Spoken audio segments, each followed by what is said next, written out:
ॐ अज्ञानतिमिरान्धस्य ज्ञानञ्जनशलाकया चक्षुरुन्मिलितं येन तस्मै श्रीगुरुवे नमः। ॐ नमो भगवते वासुदेवाय। ॐ नमो भगवते वासुदेवाय। ॐ नमो भगवते वासुदेवाय। श्रीमद् भागवतम पहला कैंटो 5वां अध्याय श्लोक संख्या 30।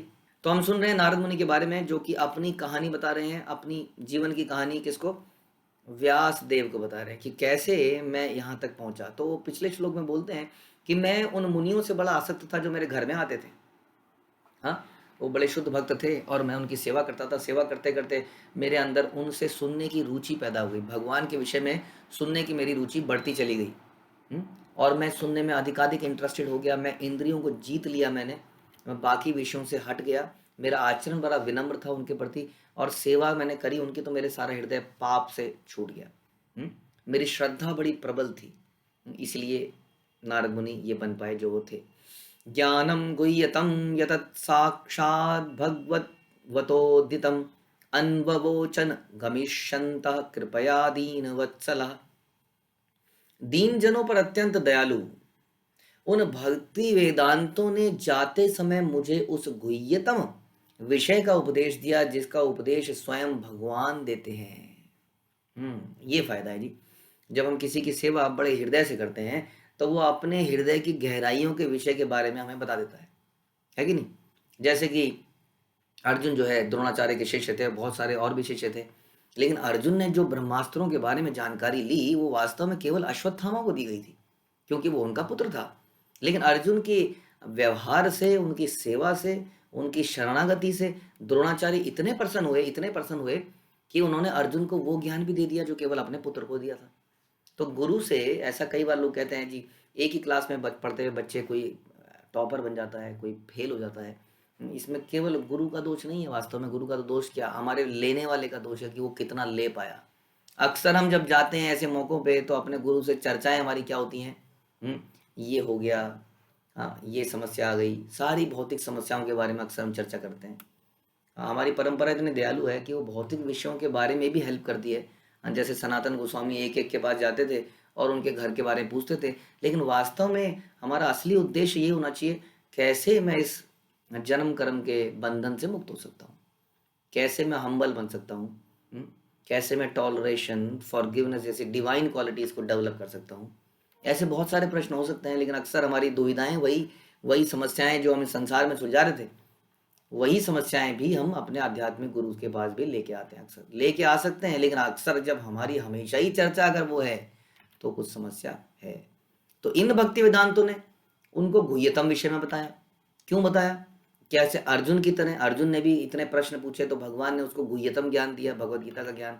और इन भक्ति वेदांतों ने भी गुह्यतम विषय का उपदेश दिया, जिसका उपदेश स्वयं भगवान देते हैं, जो हम भगवत गीता में सुनते हैं। तो दीन जनों पर अत्यंत दयालु बताया जा रहा है। दीन जनों पर अत्यंत दयालु, इस विषय में अक्सर लोग प्रश्न पूछते हैं कि व्हाट इज दीन, दीन की डेफिनेशन क्या है? भगवान का एक नाम दीनानाथ भी है। तो प्रभुपाद बताते थे कि दीन वस्तु वाकई में वो है जिसके पास कृष्ण नहीं है, चाहे वो कितना भी करोड़पति व्यक्ति क्यों नहीं है, यदि उसके पास कृष्ण नहीं है तो वो दीन है। अब चाहे वो करोड़पति है या बिल्कुल सड़क छाप है, वो सारे ही लोग दीन हैं। इसलिए ये संप्रदाय जो है सभी लोगों के लिए बनाई गई है। इसमें दीन है, और गरीब से गरीब व्यक्ति और अमीर से अमीर व्यक्ति एक साथ बैठ सकता है, खा सकता है, पी सकता है, नाम जप कर सकता है। इसलिए हमें दीन बनना पड़ेगा। मतलब दीन बनने का हमारे लिए क्या मतलब है? दीन बनने का हमारे लिए मतलब ये है कि हमें मानना पड़ेगा कि हमारी परिस्थिति बड़ी दयनीय है। हम कृष्ण नहीं है, कृष्ण वैष्णव के पास हैं, हमें उनकी आवश्यकता है। हम अभागे हैं, हम तुच्छ हैं। ये जब समझेंगे तो गुरु के सामने एकदम से नतमस्तक हो जाएंगे, अहंकार के रहित जाएंगे। तो वो अपने हृदय के सीक्रेट्स हमें बता देंगे, जिस सीक्रेट से वो भगवान को प्रसन्न करते हैं। ठीक है, तात्पर्य में शिल प्रभुपाद बताते हैं, शिल प्रभुपाद की जाए। विशुद्ध वेदांत या भक्ति वेदांत अपने अनुयायियों को स्वयं भगवान के उपदेश के मुताबिक ही उपदेश देता है।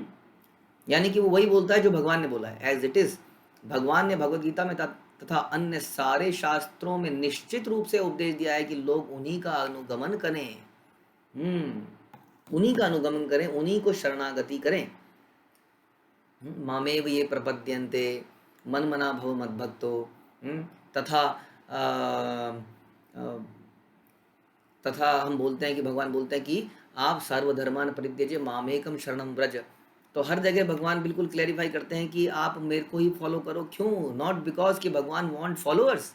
हाँ, कृष्णा के पास इतनी गोपियाँ, इतनी लक्ष्मियाँ हैं, जितना हम क्या सोचें उस बारे में, वो इसलिए ताकि हमारा भला हो। तो इसलिए यहाँ पे हमें सीख यही मिलती है कि कैसे हमें दीन बन के अपने सीनियर भक्तों के पास कैसे जाएं और कैसे उनसे भगवत विषयी संबंध में पूछें। ये नेवाहम भगवतो वासुदेवस्य वेदसा मायानुभाव मविदम ये न गच्छन्ति तत्पदम।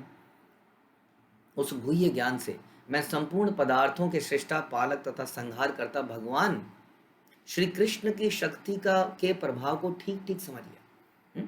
यानी कि उन्होंने बिल्कुल क्लैरिफाई कर दिया, कृष्णस्तु भगवान स्वयं। उन्होंने बहुत क्लैरिफाई कर दिया। जो संत पुरुष हैं वो किसी को डाउट में नहीं रखते हैं, चाहे सामने वाला उस बात से बिल्कुल ही क्यों ना अपोजिट हो, बड़े ढंग से प्रस्तुत करते हैं लेकिन बताते तो सच ही हैं। तो उन्होंने बिल्कुल क्लियर कर दिया बालक को कि क्या क्लियर कर दिया कि संपूर्ण पदार्थों के श्रेष्ठ यानी कि creator, who is the creator, पालक who is the maintainer, and who is the destroyer, संहार करता भगवान श्री कृष्ण की शक्ति के प्रभाव को ठीक से समझ लिया। हाँ, ये तो ब्रह्मा विष्णु महेश के पास जो शक्ति हैं, उनको जो निकालते हैं, जो उनको प्रोड्यूस करते हैं, वो कौन है? वो स्वयं भगवान कृष्ण है। उसे जान लेने पर कोई भी मनुष्य उनके पास लौट कर उनसे साक्षात भेंट कर सकता है। इतना इंपॉर्टेंट ज्ञान दिया। देखिए, भक्ति वेदांत थे ना, वो उन्होंने बताया कि भगवान केवल शक्ति मात्र नहीं है जो कि पालन करते हैं, जो कि क्रिएट करते हैं, जो कि डिस्ट्रॉय करते हैं, बल्कि वो एक व्यक्ति भी है, उनसे पर्सनली मिला जा सकता है। ये ज्ञान भी दे दिया। इसलिए कहते हैं गुह्यतम ज्ञान दे दिया। अक्सर संसार में ये ज्ञान नहीं दिया जाता है। संसार में बहुत सारी संप्रदाय हैं जहाँ बताया जा रहा है एक शक्ति है, उस शक्ति को मानो। हाँ, शक्ति है, ये मैंने लोटे में बंद कर रखी है। कोई कहता है मैंने कहाँ बंद कर रखी है? एक शक्ति है। शक्ति से सबको डराए जाते हैं। शक्ति तो है ही, सबको दिखती है। कोई आदमी मर रहा है, इतने बड़े बड़े चीज़ें देखता है तो वो मान जाता है कि शक्ति तो दिख रही है साफ साफ। जो देख शक्ति कोई भी नहीं देख पा रहा है। हाँ, कई बार हम इतने ज़्यादा पढ़ जाते हैं कि इतने ज़्यादा लॉजिक में घुस जाते हैं कि लगता है कि सब कुछ लॉजिकल है, ये कोई शक्ति वक्ति नहीं। अरे, क्वेश्चन ये है कि अगर ये लॉजिकल है सब कुछ, तो ये लॉजिकल किसने बनाया? क्यों ये लॉजिकली फॉलो हो रहा है? हम देखते हैं कोई भी चीज़ लॉजिकली तभी चलती है जब उसके पीछे कोई व्यक्ति होता है। एक कार, एक प्रोग्राम, एक रिमोट है, मोबाइल है। मोबाइल एक पर्टिकुलर तरीके से ही बिहेव करता है। जब भी हम कॉल में जाते हैं, कॉन्टैक्ट में जाते हैं, फाइंड करते हैं, वो फाइंड ही करता है। कॉल का बटन दबाते हैं, कॉल ही करता है, क्योंकि उसको प्रोग्राम किया गया है। अब वो अगर इतनी लॉजिकली कोई व्यक्ति करे, जादू क्या है इसमें? लॉजिकल है। देखिए जी, यहाँ ये पीसीबी है, इसके अंदर ये सर्किट बनाए, देखिए यहाँ दबाओगे तो यही तो होगा। बट क्वेश्चन ये है कि ये डिज़ाइन किसने किया है? अगर ये इतना लॉजिकल है तो कई बार हम ज़्यादा लॉजिक में घुस जाते हैं तो भगवान की सत्ता को नहीं मान पाते हैं। बड़े दुर्भागे अभागे लोग हैं, लेकिन अधिकतर तो लोग शक्ति को समझ ही जाते हैं, लेकिन उस शक्ति के पीछे कौन है ये कोई नहीं बताता है। क्यों नहीं बताता है? उससे उनका धंधा खत्म हो जाता है।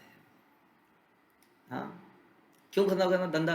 क्योंकि कई लोग एक बिलीफ लेके आए हैं, हम इन्हीं को मानते हैं, हम इन्हीं को मानेंगे, आप हमें जो भी बता दो।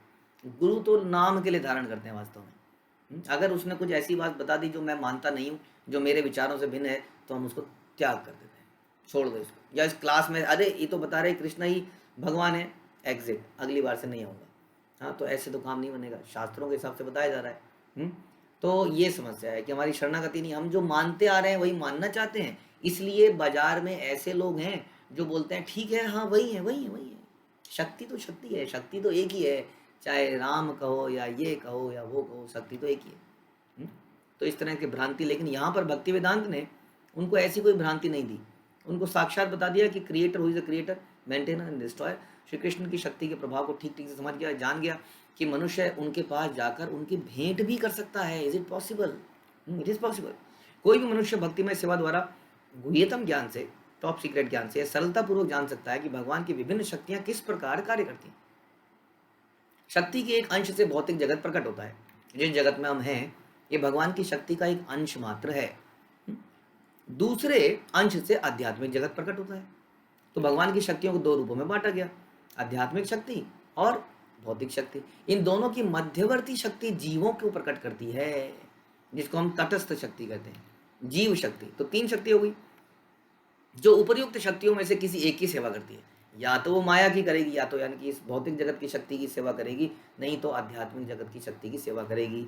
हाँ, ये उसकी इच्छा है। भौतिक शक्ति की सेवा में लगे जीव अपना अस्तित्व तथा सुख के लिए कठोर संघर्ष करते हैं। मनः षष्ठानि इंद्रियाणि प्रकृति स्थानी कर्षति। भगवान गीता में कहते हैं कि जीव जो है क्या कर रहा है, ये 6 इंद्रियों के साथ और मन के साथ कठिन परिश्रम कर रहा है। इतना संघर्ष की आवश्यकता नहीं है। जैसे हम सुनते हैं कि एक बेटा जब अपने बाप को छोड़ के चला जाता है, जो बाप बहुत ही पैसे वाला था, तो उसको कठिन संघर्ष करना पड़ता है जीने के लिए। उसी तरह से हम भी कठिन संघर्ष कर रहे हैं, क्योंकि इस भौतिक शक्ति में लगे, इस भौतिक संसार की में क्या कर रहे हैं, भौतिक शक्ति की सेवा में लगे हैं, जो उनके समक्ष मोह के रूप में प्रस्तुत होते हैं। किंतु जो आध्यात्मिक शक्ति में रहते हैं उन्हें सनातन जीवन यानी कि इटर्नल जीवन मिलता है। पूर्ण ज्ञान तथा अविरत आनंद में भगवान की प्रत्यक्ष सेवा प्रदान की जाती है। जो उस धाम में है वो भगवान की प्रत्यक्ष सेवा कर रहे हैं, उन्हें कठिन परिश्रम नहीं करना पड़ता। जैसा कि भगवत गीता में भगवान ने कहा कि उनकी इच्छा है कि सारे बद्ध जीव जो भौतिक शक्ति की सत्ता की सेवा में पड़े हैं, वो इस जगत के कार्य व्यापारों को त्याग कर उनके पास आ जाएं। यही भगवान की इच्छा है। ज्ञान का यह गुह्यतम अंश है, ये कोई बताता नहीं है, क्योंकि इसको सुन के लोग घबरा जाते हैं। क्या बता रहे हैं, सब कुछ त्याग दें, हाँ भगवान के पास चले जाएं। इसको प्रैक्टिकली कैसे करना है ये भी समझना पड़ेगा, जो कि आगे के श्लोक में बड़ा इंपॉर्टेंट है। अगले श्लोक सुनने पड़ेंगे, क्योंकि इसको सुन के तो ऐसा लगेगा छोड़ो छोड़ो घर बार और चलो हरिद्वार, ऐसा नहीं बताया गया है। आगे के श्लोकों में सुनना पड़ेगा कि इसका मतलब करना कैसे है इसको। यहाँ बता रहे हैं कि भगवान की एकमात्र इच्छा क्या है, दोबारा सुनिए, कि सारे बद्ध जीव जो भौतिक शक्ति की सेवा में लगे हैं, यानी कि हम सब लोग इस भौतिक जगत के सारे कार्यकलापों को त्याग कर उनके पास चले जाएं। ज्ञान का यह गुह्यतम अंश है, लेकिन इसे शुद्ध भक्त ही समझ सकते हैं। अतः वे ही भगवान के धाम में उनके दर्शन तथा उनकी सेवा करने के लिए पहुंच पाते हैं, बाकी नहीं पहुंच पाते। एतत् संसूचितं ब्रह्मस्तापत्र यचिक्षितां यदीश्वरे भगवती कर्म ब्रह्माणि भावितम्। हे ब्राह्मण व्यासदेव, विद्वानों द्वारा यह निश्चित हुआ है कि समस्त कष्टों तथा दुखों के उपचार का सर्वोत्तम उपाय है कि अपने सारे कर्मों को भगवान की सेवा में समर्पित कर दिया जाए। यहाँ से अब थोड़ा सा बता रहे हैं कैसे करना है।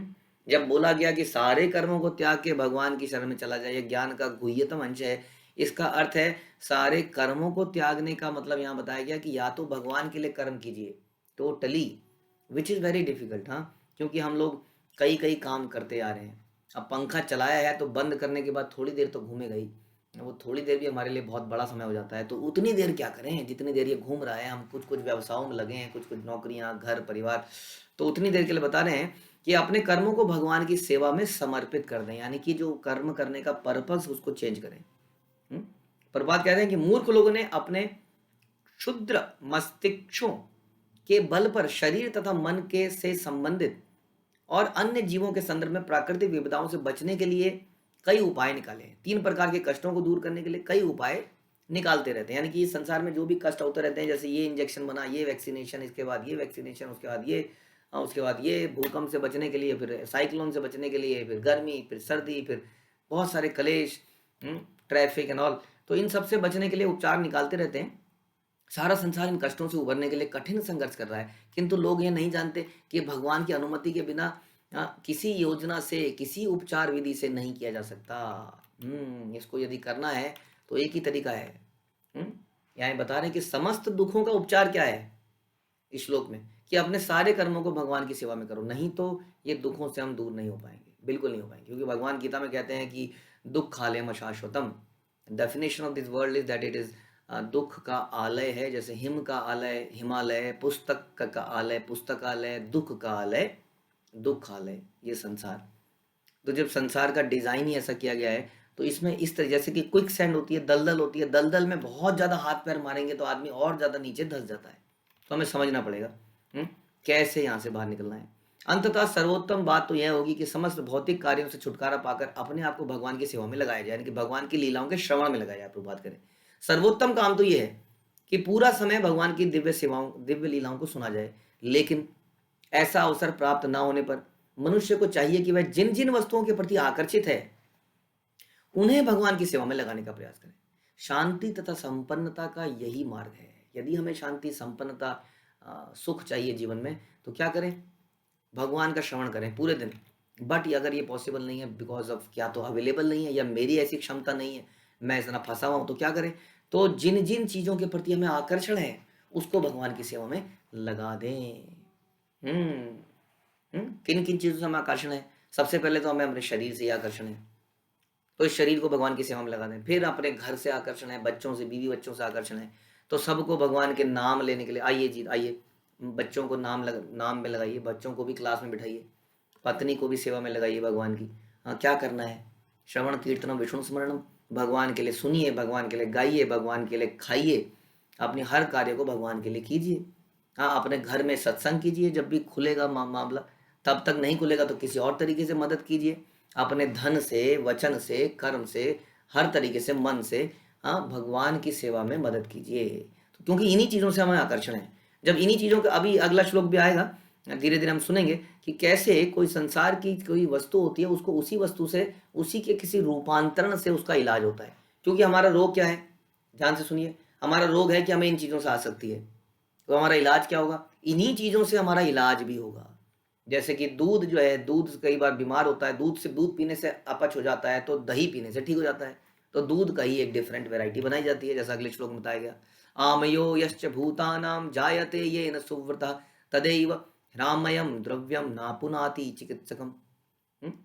कि हे श्रेष्ठ पुरुष, क्या भैषज विज्ञान की विधि से प्रयुक्त की गई कोई वस्तु उस रोग को ठीक नहीं कर देती जिससे रोग उत्पन्न हुआ है?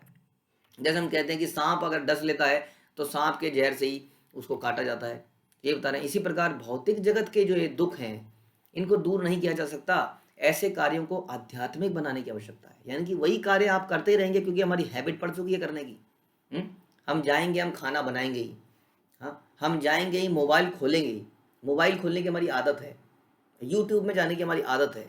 क्यों ना उस यूट्यूब में हम कुछ आध्यात्मिक चीज़ ढूंढ लें जो कि हमारी गुरु परंपरा से संबंधित है। अपनी आदतों को मतलब आध्यात्मिक बना दिया जाए, क्योंकि आदतों को छोड़ना बड़ा मुश्किल है। किसी व्यक्ति को वो छोड़ दे, टीवी देखना बंद कर दे, बड़ा मुश्किल काम हो जाता है शुरुआत में, तो उसको आध्यात्मिक बना दिया जाए। यहाँ यही बता रहे हैं, जिस प्रकार लोहे को अग्नि में तपाकर लाल बना दिया जाता है और अग्नि अपना कार्य करती है, देखिए लोहे का रूप ही बदल दिया जाता है, बिल्कुल उसको तरल बना दिया जाता है अग्नि में। इसी प्रकार किसी भौतिक वस्तु की भौतिक अवधारणा बदल जाती है यदि हम उसे भगवान की सेवा में लगा दें। तो आध्यात्मिक सफलता का यही रहस्य है, बहुत बड़ा रहस्य है। हमें ना तो प्रकृति पर प्रभुत्व जमाना है या उस पर जीतने का प्रयास करना है, ना ही भौतिक वस्तुओं का परित्याग करना है। दोनों में से कुछ नहीं करना है, लेकिन बुरे सौदे के सदुपयोग को करना है। यानी कि बुरा सौदा क्या है? बुरा सौदा है कि हम इस संसार में फंस गए, ये सारी चीज़ें मिल गई, अब इसका सदुपयोग कैसे करें कि जो मिला है उसी को क्यों ना भगवान की सेवा में लगा दें। क्या मिला है? किसी को बच्चे मिले हैं और कुछ नहीं है उसके पास, केवल उसके पास बच्चे हैं जी, बहुत गरीब आदमी है, और अपना शरीर है, अपने बच्चे हैं, उनको लगा दिया जाए। किस पे लाखों रुपए हैं तो लाखों रुपए को लगा दीजिए, किस पे बहुत बड़ी बुद्धिमत्ता है तो बुद्धिमत्ता को लगा दिया जाए, क्योंकि यही हमारी बीमारी है। अगर इसको भगवान में लगा देंगे तो यही हमारी शुद्धि और मुक्ति का कारण बनेगी। यही आध्यात्मिक सफलता की कुंजी है, रहस्य है, इसको समझ लीजिए आप लोग। द मोमेंट हम इन सारी चीज़ों को अपने लिए इस्तेमाल करेंगे, हम करप्ट हो जाएंगे, दलदल में घुस जाएंगे, और जैसे ही इन सारी चीज़ों को भगवान के लिए यूज़ करेंगे, दलदल से निकल जाएंगे। श्रील प्रभुपाद की जय, ग्रंथराज श्रीमद् भागवतम की जय।